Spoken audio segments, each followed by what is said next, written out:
How to handle workplace anxiety. We spend more time awake at our workplace than anywhere else. You go there for 8 to 9 hours a day 5 days a week, and leaving just is not an option.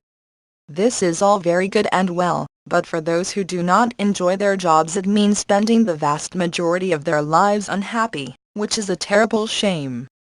Worse though are cases where people find their jobs highly stressful, which can make them miserable, can prevent them from enjoying the time they spend at home and with friends, and which can even tax their immune system, and leave them more susceptible to a range of illnesses.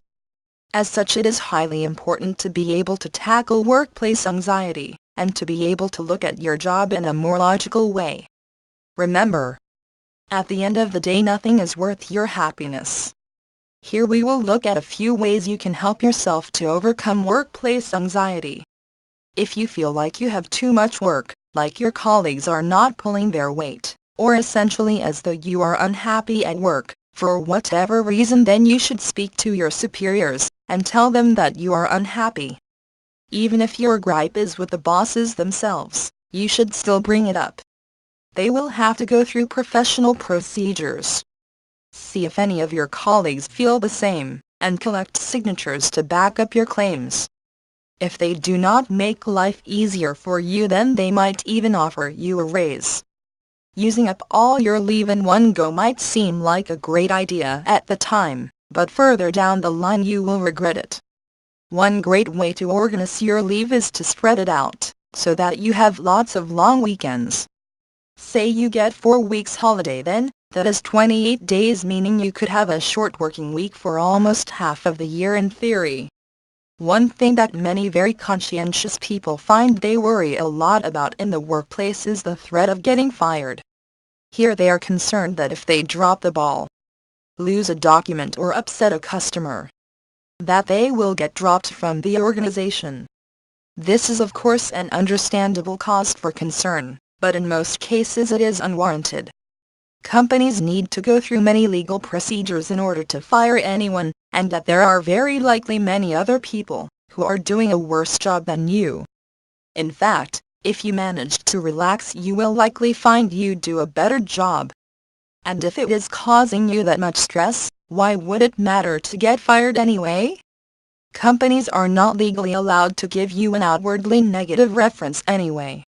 It is important in all aspects of our lives, particularly our careers, that we feel like we are making progress and moving forward. To feel this way at work, you need to think about what the next step is for your career, and how you can move up the company ladder. Make sure you've got prospects, and it should feel less like you are working for nothing. A bit of a light at the end of the tunnel is a great motivator and mood booster. If you find that your colleagues are getting you down through squabbling and bickering, then avoid the office politics by rising above it. Do not comment either way, and you will find that you get left out of the drama. The more you speculate and comment, the more it will backfire on you. Whatever anyone says, the customer is not always right. In fact, a lot of the time they are downright unreasonable. So do not take it to heart when you get bad feedback, and recognize as well that it is a reflection on the whole company, not solely your work. If you are a boss or work in a team, then do not feel like you cannot occasionally delegate or lean on your coworkers. That is what they are there for, and if you feel overworked, then probably somewhere someone is not pulling their weight. Understanding how your organization works rather than just understanding what you need to do in your job is an important way to get more appreciation for the way the business works, and this can make your job seem more important, as well as helping you to work alongside colleagues better. No matter what your business is like or your office, the space you will be working in most is your own cubicle or desk space. Make sure then that this space is clean and tidy, nice to work in, spacious and personal. If you are finding your job unrewarding or uninteresting, then try and change the way you think about it. See how you can relate it back to skills that you are proud of, and where possible use your own creativity to make it more interesting. In some cases the anxiety will be outside of your control.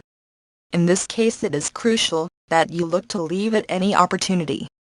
Start applying for interviews elsewhere in your evening, and then you will always have the option, and sometimes just the process of applying can feel like progress and help counter stress. At the same time, save some money aside as a safety net, which can help prevent the worst-case scenario from being too much of a problem.